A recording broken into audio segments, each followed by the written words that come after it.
Bonjour à tous, j'espère que vous allez excellemment bien. Aujourd'hui, on se retrouve pour parler cyclisme, pour faire la présentation d'une nouvelle formation. Et aujourd'hui, on va en Australie pour la Jayco Alula. On va revenir un petit peu sur la saison 2024 de cette équipe, l'effectif 2025 avec pas mal de changements, notamment un coureur qui a quitté l'équipe. Enfin, il y a une rumeur, on ne sait pas trop. À la dernière minute, c'est assez flou en fait. Sur certains sites, il est marqué comme disparu, sur d'autres, pas encore. Donc pour le moment, c'est un petit peu flou, mais on parlera de Caleb Ewan. Et puis on parlera de l'effectif, des coureurs à suivre, des victoires sur la saison 2024 et du nouveau maillot. Beaucoup de changements sur ce nouveau maillot. N'hésitez pas à vous abonner à la chaîne, à réagir dans les commentaires, à mettre un pouce bleu, à partager la vidéo sur les réseaux sociaux, notamment auprès de vos proches, si vous pensez que ça peut les intéresser. Dans les commentaires, n'hésitez pas à me dire qui vous a plu la saison dernière, mais qui vous allez suivre en 2025 dans cet effectif. Si vous avez les moyens et que vous voulez soutenir mon travail, vous pouvez faire un super thanks. L'autre moyen de me soutenir, c'est de cliquer rapidement sur les notifications. Si vous avez activé la petite cloche, ou sur les miniatures que vous voyez dans votre fil YouTube, parce que plus vous cliquez rapidement sur une vidéo après sa mise en ligne, plus la vidéo est mise en avant par YouTube. YouTube, c'est comme ça que ça marche. Allez, on commence tout de suite avec la Jayco Alula. C'est pas le plus gros budget, c'est un budget médian, on va dire 25 millions d'euros du côté de la Jayco Alula, malgré l'arrivée de ce co-sponsor, hein, qui est en fait une ville en Arabie Saoudite, Alula. Pour ceux qui ont suivi notamment le dernier Dakar, on est passé par Alula, c'était au moment de l'étape marathon. C'est aussi le partenaire d'une course, hein, le Alula Tour, anciennement Tour d'Arabie Saoudite, mais qui se concentre autour de cette ville et de cette région. Et puis donc Jayco, qui est une entreprise australienne, donc qui avait repris l'équipe. Formation, on a quand même un effectif qui est pas mauvais, ça c'est clair et net. Mais tu sens que là aussi, à 25 millions d'euros maintenant au World Tour, c'est pas simple d'avoir un collectif qui soit présent sur tous les terrains et qui arrive à être performant dans tous les domaines. On a l'impression aussi qu'on change de cycle cette année. On y reviendra peut-être un peu plus avec les transferts. Il y a eu beaucoup de transferts dans cette formation. On a l'impression d'un changement de cycle. C'est-à-dire qu'on avait Simon Yates qui était leader depuis des années dans cette formation, et qu'on passe de Simon Yates à Ben O'Connor, et qu'on a aussi perdu d'autres coureurs dans l'affaire. Donc on a l'impression de la fin d'une ère, du début d'une nouvelle ère, voilà, du côté de cette formation. Jayco Alula, avec peut-être aussi moins de coureurs... avec l'objectif d'avoir des nouveaux leaders, peut-être de rajeunir un petit peu l'effectif dans les années à venir, parce que c'est vrai que c'est pas l'effectif le plus jeune, la Jayco Alula, mais toujours avec cette identité australienne très forte. Dans le collectif, c'est vrai qu'on a quand même beaucoup de coureurs australiens, et ça reste aussi l'une des priorités de cette formation, c'est de toujours avoir un gros contingent de coureurs australiens dans l'effectif. Allez, on regarde la saison 2024. C'est pas la meilleure, la saison 2024 de la Jayco Alula. En fait, le problème de la Jayco Alula, c'est qu'il leur a manqué des résultats sur les grosses épreuves World Tour. Alors déjà, ils ont été quand même beaucoup embêtés par les chutes. Je pense notamment d'Eddie Dunbar, mais c'est pas le seul qui a été embêté par les chutes. C'est vrai qu'il y a un moment, ils avaient plus de leader. C'est-à-dire qu'au moment du Tour des Alpes, Dunbar était tombé.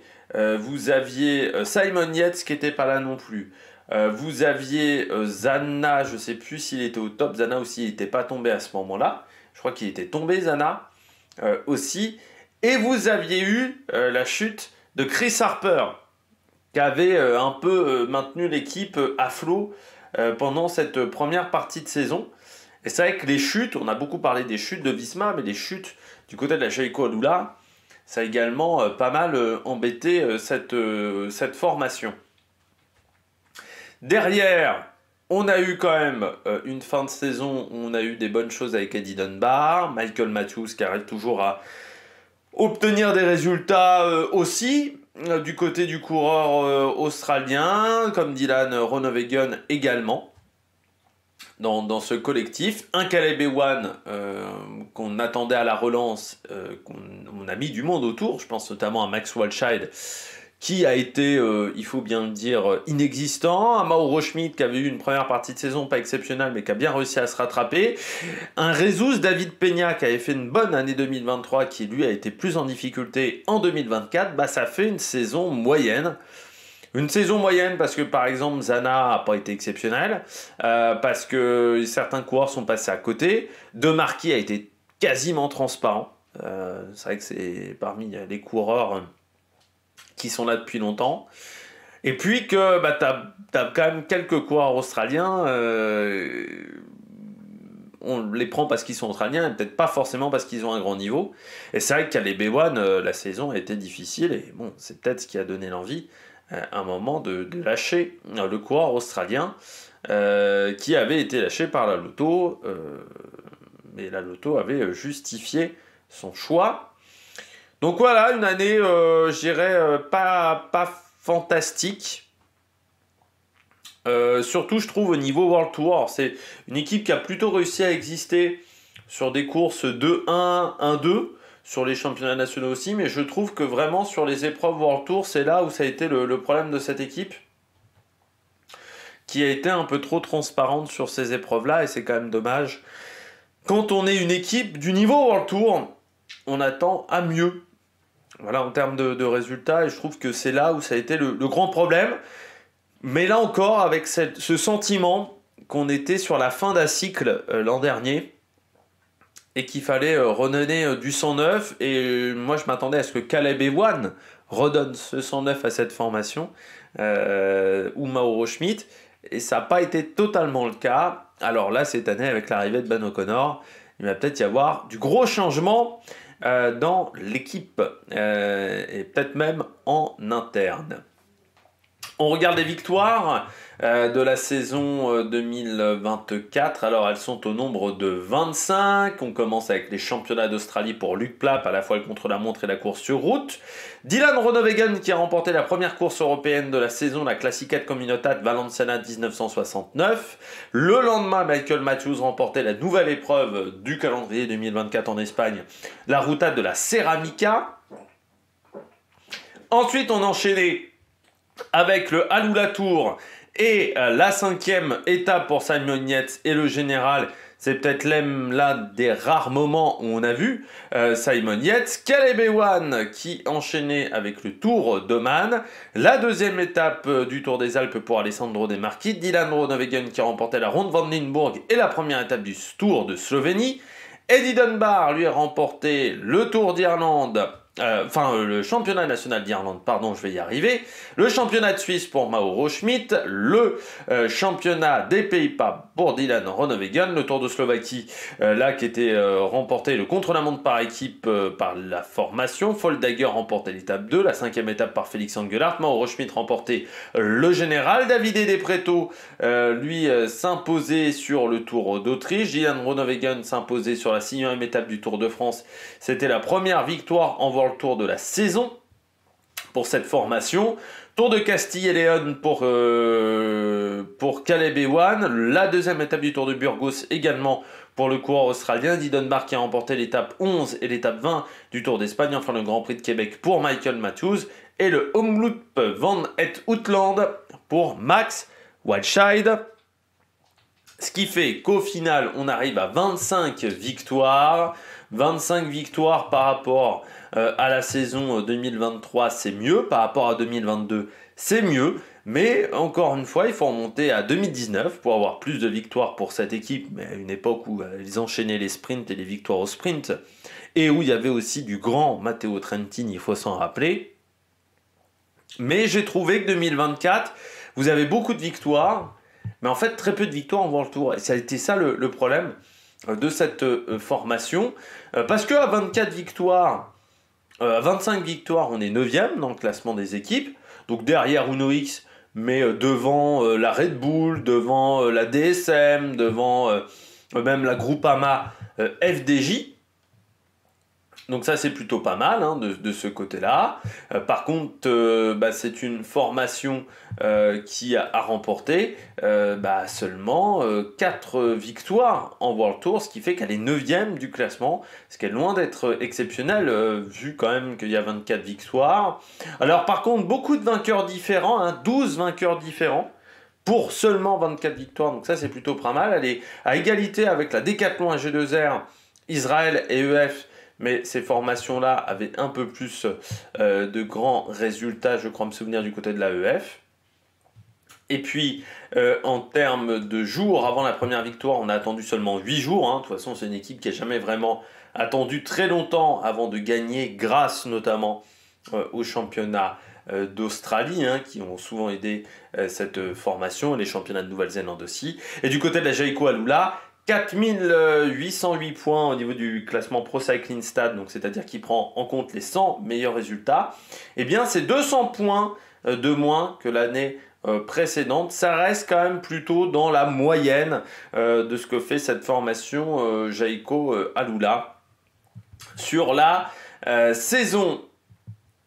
On regarde tout de suite les transferts. Avec beaucoup de changements du côté de cette formation de la Jayco Alula. Quand je parlais d'une fin de cycle, eh bien déjà le départ donc de Jesus David Peña et de Rudy Porter.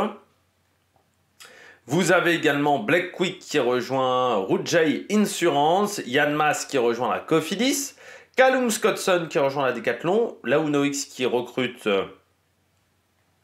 Amund Grandal Janssen, Lawson Craddock qui a pris sa retraite, Lucas Hamilton qui a rejoint la Ineos, Simon Yates, ça a été le grand changement, Simon Yates qui était là depuis très très longtemps, qui a rejoint la Visma. A l'inverse, et puis il y a le cas Caleb Ewan. Alors là, donc sur Pro Cycling Stats, il est marqué comme quittant l'équipe. Sur d'autres sites, il est marqué comme n'ayant pas quitté l'équipe, mais la Jayco voudrait s'en débarrasser. Donc on n'a pas trop d'informations là-dessus. Il y avait également une rumeur d'un coureur qui pouvait arriver, qui est un triathlète, qui est Blumenfeld, le Norvégien très bon en triathlon. Là aussi, on n'a pas véritablement de nouvelles informations là-dessus du côté de cette équipe. Donc voilà, il y a un peu de suspense du côté des transferts, du côté de cette formation. Peut-être qu'on a décidé de lâcher Caleb Ewan pour recruter Blumenfeld, parce que Caleb Ewan prenait une place, ils étaient à 30 avec Caleb Ewan, ils sont plus qu'à 29, donc c'était peut-être le choix de la Jayco Alula. Donc peut-être que d'ici l'enregistrement de cette vidéo le 20 janvier, donc peut-être demain, il y aura des modifications par rapport au règlement et par rapport à cette équipe. Bon, parmi les recrues, eh bien Ben O'Connor, ça c'est déjà la grosse recrue avec Koen Bouman de la Visma, Chacha Sutterling du côté de la Bahrain Victorious, Paul Double qui était à la Politicometa, Jelte Klissen qui était à la Park Hotel Valkenburg, Patrick Gamper qui est à la Red Bull, Elmose qui était en fait dans une équipe de gravel, SWAT Club, Robert Donaldson qui était à la Trinity, et puis Alan Heatherly qui lui était dans une équipe de VTT, la Cannondale Factory Racing, champion du monde de VTT l'an dernier en battant Victor Koretsky, et qui décide de se lancer sur la route. L'effectif 2025 donc de la Jayco Alula, eh bien, est le deuxième effectif le plus âgé du peloton World Tour, avec 28 ans,4 de moyenne d'âge, c'est-à-dire 2 ans et demi plus âgé que celui de la Bahrain Victorious et de la Picnic Post-Enel. Du côté donc de cet effectif 2025, eh bien ils sont donc 29 pour le moment sans Caleb Ewan. Vous avez donc assez peu de coureurs qui ont moins de 25 ans, malgré le fait que cette équipe a décidé de s'allier désormais avec l'équipe d'Axel Merckx qui doit être la réserve de la Jayco Alula. Les coureurs qui ont moins de 25 ans, c'est Felix Engelhardt, Luke Plapp, Jelte Krensen, Anders Foldegger, Beret Donaldson et Davide De Preto. Et vous avez quand même pas mal de coureurs qui ont 30 ans ou plus, ils sont au nombre de 12, donc un tiers de l'effectif, avec 3 coureurs qui ont 35 ans ou plus, Juliansen, Mesgeck et Alessandro De Marchi, qui est le coureur le plus âgé de l'équipe, à 38 ans et 246 jours. Que dire de cet effectif ? On compense le départ de Simon Yates par l'arrivée de Ben O'Connor. On tente un grand coup avec Alan Everly. On garde quand même de Dunbar et Groenewegen du côté des autres leaders. Le départ ou pas de Caleb Ewan va-t-il avoir des conséquences en interne dans la formation dans cette équipe ? C'est vrai qu'on ne peut pas dire que pour le moment son recrutement ait vraiment marché. On garde Michael Matthews, mais qui commence à devenir l'un des coureurs les plus âgés de l'équipe également. Et puis oui, ça serait quand même pas mal de réussir à rajeunir cet effectif, mais on tente quand même 2 gros coups avec El Moseux qui vient du gravel et Everly qui vient du VTT. Donc là, on verra si ça va fonctionner du côté du recrutement de cette formation, du côté des changements de cette formation. On regarde tout de suite les coureurs à suivre. Et parmi les coureurs à suivre, on commence avec Ben O'Connor. Ben O'Connor, qui l'année dernière a quand même été l'un des coureurs importants de la saison. Vice-champion du monde déjà. Deuxième de la Vuelta. 4e du Giro. 2e également de l'UAE Tour avec une victoire d'étape à la clé. Présent également sur Tirreno et sur le Tour des Alpes. 4000 points quand même de recruter, de ramener du côté de Ben O'Connor. Encore une fois, on parlait de fin de cycle. On a eu le cycle Simon Yates qui a duré quand même pendant de très nombreuses saisons, même les 2 frères Yates. Simon Yates décide de partir. Ben O'Connor était dans une situation où chez Decathlon il était en fin de contrat et surtout on avait donné les clés du camion à Félix Gall en le laissant sur le Tour de France alors que lui devait mais il s'est quand même bien contenté du Giro et de la Vuelta, parce que c'est vrai que Ben O'Connor n'avait pas de participation au Tour de France. Or, quand tu es dans une équipe française, tu sais très bien que tu n'es donc plus le leader numéro 1 de ta formation. Et avec cette possibilité d'aller chez Jayco, de retourner au pays, dans une équipe qui n'avait pas forcément voulu le recruter quand il était chez les jeunes, eh bien, je pense qu'il y a eu un peu la même envie que Guillaume Martin. Vous savez, Guillaume Martin qui a voulu aller à la Groupama pour un peu se venger de cette équipe qui n'avait pas voulu le recruter après son stage. C'est un peu pareil du côté de Ben O'Connor. Et puis, il voulait, je pense, retourner au pays dans une équipe qui a quand même des moyens, en ayant un véritable statut de leader et presque de leader unique. Même si vous avez Eddie Dunbar, je pense que le leader numéro 1, ça sera quand même Ben O'Connor. Donc non, c'était une bonne idée d'y aller du côté de Ben O'Connor. À 29 ans en plus, c'est le bon moment, je pense.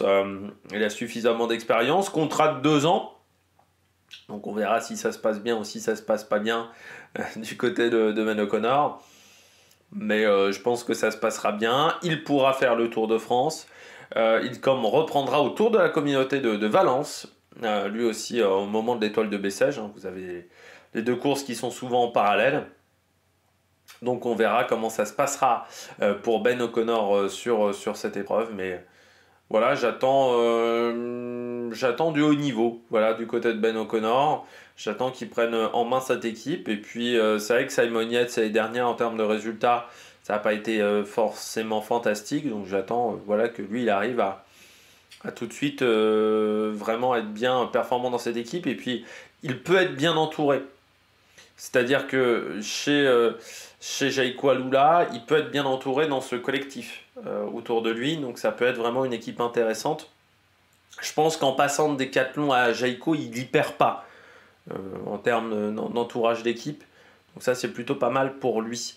C'est peut-être aussi ce qui lui a manqué, notamment sur la dernière Volta, c'est d'avoir des coureurs qui l'entouraient correctement. Deuxième coureur top, Eddie Dunbar. Eddie Dunbar, malgré une année qui a quand même été plombée par les chutes, il arrive quand même à sortir 2 victoires sur la Volta. voilà, dans une année qui a vraiment été extrêmement difficile, où il est tombé, enfin il a abandonné quand même à 3 reprises avec des grosses chutes sur le Tour de la Communauté de Valence, sur l'UAE Tour, c'est vrai qu'il a un mois de février qui est complètement plombé. Donc c'est vrai que ça l'a mis en grande difficulté sur le reste de la saison.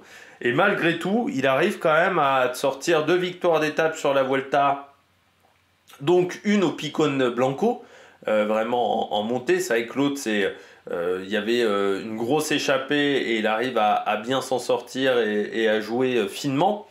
Mais sur le Tour d'Espagne, il s'en est extrêmement bien sorti et il a vraiment été super efficace pendant toute la saison, enfin toute la fin de saison Eddie Dunbar, malgré une première partie d'année qui avait quand même été catastrophique. Là aussi, objectif Tour de France, je pense pour aider Ben O'Connor, il doublera peut-être avec un autre grand tour, Eddie Dunbar, qui reste quand même un coureur de qualité, qui est dans sa dernière année de contrat. Donc là aussi, il y aura peut-être une réflexion pour lui. Est-ce qu'il veut poursuivre avec Jayco Alula ou pas? Après, le problème d'Eddie Dunbar, c'est que même s'il a fait un top 10 sur un Giro, il y a 2 ans, ça reste quand même un coureur qui n'a pas encore totalement fait ses preuves en tant que leader. Ça pourrait refroidir certaines équipes à l'engager. Parce que on pourrait se dire, on ne sait pas encore si c'est quand même un coureur qui est capable d'être régulier aux avant-postes sur les grands tours ou si c'est juste le coup d'une fois. Bon, ça sera la grande interrogation. Après, moi je pense qu'il est capable de reproduire ce qu'il a fait sur le Giro et je pense que beaucoup d'équipes aimeraient avoir un coureur qui soit capable de faire j'ai envie de dire, entre 5 et 10 sur un grand tour. Je pense qu'il n'est pas en capacité de faire mieux que 6-7 en gros sur un grand tour, mais je pense que même sans forcer son talent, il fait 12 ou 13. Donc je dirais qu'il est entre 7 et 13, voilà. Et je pense qu'il est vraiment en capacité de faire ça, et ça marque quand même des points. Et puis sur les courses d'une semaine, il est capable d'être bon. En plus, il n'est pas mauvais sur le chrono, donc ça aussi, ça aide bien sur ces courses d'une semaine. Donc c'est un coureur qui peut être très intéressant pour certaines formations. Et du côté de la Jayco Alula, j'espère qu'il ne sera pas seulement le numéro 2 de Ben O'Connor. J'espère qu'il pourra également jouer sa carte sur des courses. Et puis j'espère qu'il aura surtout moins de chutes que l'an dernier. Parce que c'est vrai que ça... Il avait enchaîné 8 chutes, je crois, en 10 mois de temps. Un truc comme ça, Dunbar. Enfin, c'était quelque chose d'assez incroyable de ce côté-là. On poursuit avec Luc Plapp, le coureur australien. Luc Plapp, c'est toujours un peu... alors, je dirais pas la même chose, mais c'est vrai que c'est un coureur qui fait des très gros débuts de saison et qui ensuite disparaît au fur et à mesure de l'année. Ça a presque encore été le cas en fait l'année dernière, parce que quand tu regardes, il commence très fort l'année, notamment championnat d'Australie, il fait le doublé. Donc, derrière, on le voit sur Paris-Nice, où il fait 2e au Montbrouilly et il finit quand même 6e du général. 3e encore sur une étape du Tour de Romandie avant d'abandonner. Tour d'Italie qui est frustrant parce qu'on se dit, est-ce que ça aurait pas pu donner mieux? Est-ce que ça aurait pas pu être mieux? Et de toute façon, moi j'ai eu le sentiment dès le contre-la-montre qu'il n'était pas parti pour aller le chercher. Je me souviens d'une interview où il dit je suis déjà content d'avoir fait ce résultat-là. Donc, et le lendemain, il se prend une tôle à Prati di Tivio parce que voilà, il est déjà content de son résultat. Donc dans sa tête, c'est qu'il n'avait pas la possibilité de gagner le Giro. Et je trouve que son Giro est frustrant parce que j'aurais aimé le voir peut-être s'accrocher un peu plus en haute montagne. Et puis après, il a disparu. C'est-à-dire qu'après, il n'a couru que 54 jours l'an dernier, malgré un grand tour. Donc ensuite, il fait le Tour d'Autriche. Pas dingue. Abandon au chrono des Jeux Olympiques, où je crois qu'il était tombé. Et puis, il fait les Great Tour of Gandhi. Voilà. Et on compte dans les 52 jours où il abandonne au bout de 2 étapes. On compte une course nationale en Australie en novembre, qu'il a remportée. Donc ouais, sa saison elle est frustrante parce que on a l'impression qu'il a un peu bloqué à un certain niveau Luc Plapp. Et moi j'aimerais qu'il passe un cap. Je me dis que si Ineos l'avait repéré il y a quelques années, c'est que je pense qu'il avait quand même des qualités et que je pense qu'ils avaient misé en lui. Donc voilà, c'est un mec qui fait des gros débuts de saison. Bah, j'aimerais le voir sur toute la durée de l'année. Là, on l'a vu quand même en mai. Mais c'est vrai qu'il fait encore pas une saison complète. C'est-à-dire qu'il fait pas encore une saison où, comme je dis, il commence en février, il finit en octobre, enfin en septembre-octobre, quoi. Là, non, il a un peu disparu. Alors, il a déjà démarré la saison en Australie, bien entendu, au niveau des jeux, au niveau des championnats nationaux. Ou sur la course sur route, il a laissé la victoire à Durbridge. Mais en fait, il est revenu sur Durbridge parce que Durbridge était parti en échappée. Il a réussi à revenir sur Durbridge, donc ça montre qu'il est déjà costaud. On va voir sur le Down Under, même si je me dis que cette année, il y a quand même une belle opposition. Et surtout, moi, je mise plus sur des coureurs qui ont des pointes de vitesse avec la Pera et Narvaez que sur un mec comme Luc Platt. Mais après, il faudra voir. Et puis, j'espère surtout que ça va durer plus longtemps, quoi. Luc Platt, c'est sympa de faire des gros débuts de saison, mais moi j'aimerais le voir encore une fois sur toute la saison. Et puis, ouais, son Giro m'a un peu frustré. Donc j'espère. Je pense qu'il est. En fait, à chaque fois quand je vois Platt, je me dis, je pense qu'il est capable de faire mieux. Et sur le Giro, c'était ça. Ma réflexion, c'est, je pense qu'il est capable de faire mieux. Donc on verra si j'ai raison ou si j'ai tort pour le coureur qui n'a que 24 ans. Parce qu'en plus, il est du 25 décembre. Il est né le jour de Noël. C'est le divin enfant, Luc Platt. Dylan Groenewegen. Il fait pas trop de bruit, Groenewegen, mais il est toujours là.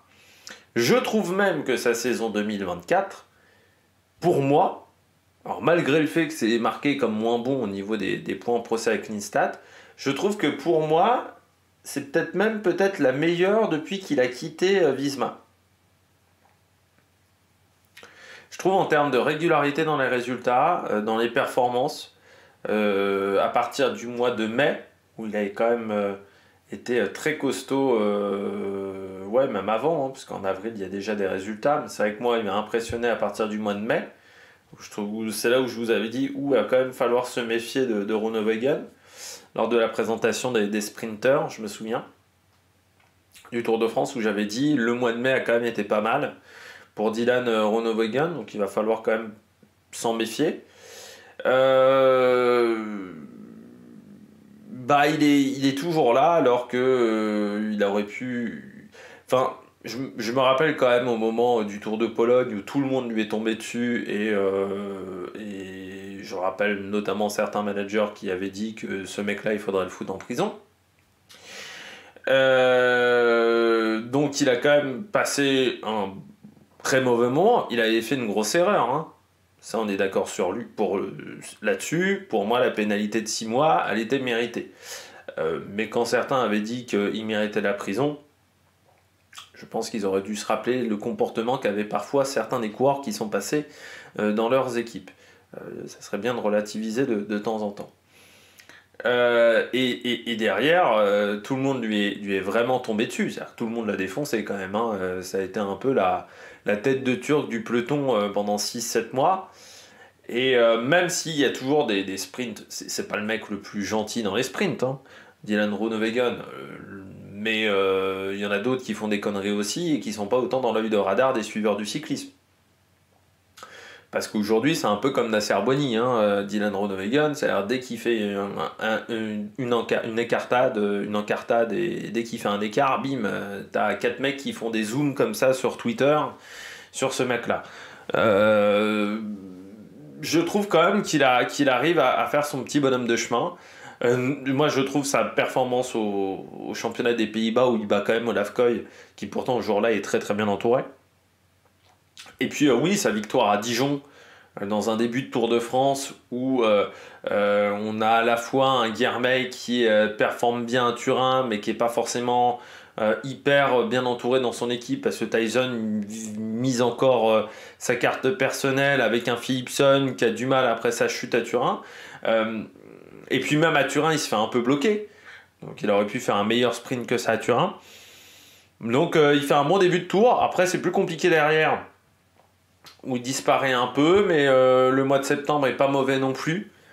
sur les quelques courses qu'il a réalisées. Donc, non, moi je trouve que c'est un coureur qui arrive toujours à faire des saisons correctes en termes de résultats. Il fait quand même 1500 points UCI, hein, Groenewegen. Et je trouve que c'est pas forcément le mec dont on parle le plus. Il était quand même un peu sous pression l'an dernier avec le retour de Caleb Ewan à la maison. Ça aurait pu être difficile à gérer. C'est un coureur qui est en fin de contrat. Moi je pense qu'il faudrait le prolonger de 2 ans. Si j'étais Jayco, je le prolongerais de 2 ans. Après, on verra si d'autres formations seront intéressées par Dylan Groenewegen, qui n'est pas forcément le sprinter le plus polyvalent aussi, mais on sait que c'est un coureur qui est talentueux.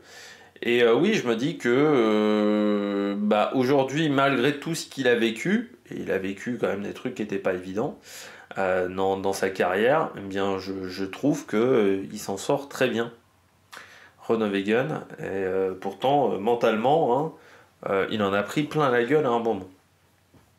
Donc je dis quand même bravo d'avoir réussi à survivre à cette séquence en 2020 qui avait été quand même très compliquée, où tout le monde lui était tombé dessus. Et cette victoire au championnat des Pays-Bas cette année, elle est forte parce que Visma était là, DSM était là avec une armada aussi. Et il arrive à dépasser ces équipes-là et à faire sa course. Donc bravo, on sait que c'est compliqué d'être champion national quand t'es pas forcément hyper bien entouré. Là, ils étaient que 2, je crois, du côté des Pays-Bas, enfin du côté des Néerlandais dans cette équipe l'an dernier, je crois qu'ils étaient que 2 ou 3. Donc solide. Même pour un sprint, c'était solide ce qu'il a fait. Bon, après, il y a toujours des mecs sur Twitter qui vont zoomer quand il fait des conneries. S'il zoomait sur... tu sais que même Van Der Poel, de temps en temps, il fait des conneries aussi. Donc, ça serait bien des fois d'être un peu plus intelligent que ça et de juste regarder et de ne pas se focaliser seulement sur un coureur, mais peut-être sur un problème qui est plus global, qui est la sécurité des courses cyclistes. Je ne sais pas si vous avez vu même cette enquête de l'UCI qui dit que c'est 35% des erreurs de coureurs. Je pense que ça me semble un peu élevé quand même, que 35% des chutes... ça soit dû aux erreurs des coureurs. Je pense que des fois, ils ont mis erreur de coureur sur des chutes où il y avait parfois plusieurs problèmes en même temps. C'est vrai que de base, une chute, on pourrait dire que c'est une erreur de trajectoire, même la chute du Tour du Pays Basque. Oui, parce que le mec, il va un peu trop vite dans le virage alors qu'il aurait dû prendre plus son temps. Oui, mais le mec ne s'attendait peut-être pas à avoir une route aussi défoncée. Donc au final, la cause principale de la chute, c'est l'état de la route. Et le manque d'indication de l'organisateur sur l'état de la route. Parce que c'est fou, c'est jamais de la faute des organisateurs encore, quand vous regardez cette enquête de l'UCI. Les organisateurs, ils font jamais de conneries. Je crois qu'on regarde pas les mêmes courses cyclistes avec David Lapartien, je crois vraiment. On a des grands différents, je trouve, au niveau du cyclisme. Je pense qu'on ne doit pas regarder les mêmes courses. Je sais pas... où il doit mettre des œillères, comme ça, quand il regarde des courses, comme les chevaux, au niveau du quintet plus. Bon, Mauro Schmid. Ça a été compliqué sur la première partie de saison. Il a eu le même problème... En fait, il a eu le même problème qu'a eu Badjoli, c'est-à-dire quitter Soudal Quick-Step pour une autre formation. On a vu que ça n'a pas été facile pour les coureurs l'an dernier qui ont quitté Quick-Step. Lui, par contre, il finit fort. Excellente Vuelta. Mauro Schmid. C'est vrai qu'on a beaucoup parlé d'Eddie Dunbar, mais sa Vuelta est très bonne. L'Arctic Race of Norway, il fait 4e. Vainqueur du Tour de Slovaquie. Alors, il y avait moins de monde que sur le Tour de Slovénie, mais bon, il faut quand même aller le gagner.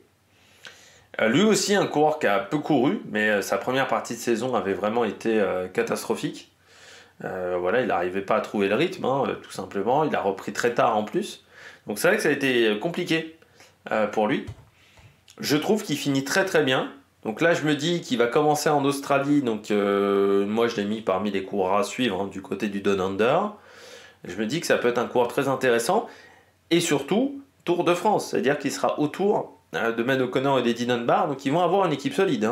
Jayco Alula sur le Tour de France. Il faudra vraiment faire attention à cette formation. Et Mauro Schmid, je pense que c'est un coureur qui a eu une première année compliquée, mais que là, il a bien retrouvé le chemin du but, comme on dirait, et qu'il va falloir s'en méfier pour cette deuxième année chez Jayco, parce qu'on sait que c'est un coureur qui est très très talentueux, très bon puncher, Mauro Schmid, très très bon puncher, et qu'il va falloir vraiment s'en méfier l'an prochain. Enfin, l'an prochain, en 2025, la saison prochaine, puisqu'elle n'a pas encore démarré pour moi, mais en 2025, voilà, il va falloir s'en méfier. Et puis je termine avec le champion de VTT, Alan Everly. Alors là, c'est un peu la surprise. La surprise parce que c'est un coureur qui vient du VTT, alors qui était quand même passé par EF, mais l'équipe de développement en 2023. Donc il a déjà fait un peu de route en 2023. Ouais, il avait fait l'Istrian Spring Trophy, donc il n'avait pas fait grand-chose. Il a fait les championnats d'Afrique du Sud également, en 2023 et cette année. C'est toujours compliqué de passer du VTT à la route. On a vu par exemple Koretsky, ça n'a pas marché, malgré tout son talent. Sur le VTT, Koretsky, ça n'a pas marché. Moi, je pense que Everly, il peut le faire parce qu'il était plutôt pas mauvais grimpeur des quelques courses de VTT que j'ai suivies. Donc je me dis qu'il y a peut-être quelque chose à tenter là-dessus, mais forcément, c'est pas la même position sur le vélo. Donc déjà, il faut s'adapter à ça. C'est pas les mêmes temps d'effort non plus. Donc ça, c'est aussi un deuxième problème. Il est certes habile sur un vélo, mais il n'a jamais couru dans un peloton professionnel. Donc avec la tension qui est beaucoup plus importante. Donc même s'il sait gérer un premier tour de course de VTT, c'est pas la même chose de gérer un départ de VTT que de gérer ça pendant pas seulement 3 minutes. Il va falloir gérer ça pendant 3 heures, 4 heures d'affilée, donc au niveau mental, gérer également l'aspect stratégique. Donc ça peut être très compliqué de passer de l'un à l'autre. On voit que Koretsky, il n'a jamais réussi vraiment à être performant sur la route. Donc on verra du côté du coureur sud-africain, mais je pense c'est un coureur qui a les qualités en montagne pour le faire. Après, est-ce que ça sera le nouveau Luis Mentis? Peut-être. Mais moi, je me dis, allez, pourquoi pas. Et puis, c'est toujours intéressant que des équipes prennent le risque. C'est-à-dire qu'on dit toujours, il y a la bataille des points UCI, il y a ce genre de trucs, mais il y a toujours des équipes qui prennent le risque de lancer des jeunes coureurs, des très jeunes coureurs, ou des mecs qui ont fait, je pense notamment Milan Vader, je pense aussi au coureur qui a rejoint la Q36. J'ai oublié coureur qui était chez la Visma mais qui vient de l'armée. C'est bien d'essayer de tenter d'emmener des coureurs qui viennent d'autres univers, et je me dis allez, pourquoi pas pour le sud-africain, si ça marche. J'ai envie de dire Jean-Christophe Perrault, bon, ça a mis un petit peu de temps, mais à la fin il fait deuxième d'un Tour de France. Cadel Evans, ça a marché. Bon, bah pourquoi pas pour Everly. On a des cas où ça a fonctionné, il y a aussi d'autres cas où ça a été plus compliqué. Mais je me dis que je pense qu'il a le talent pour en montagne.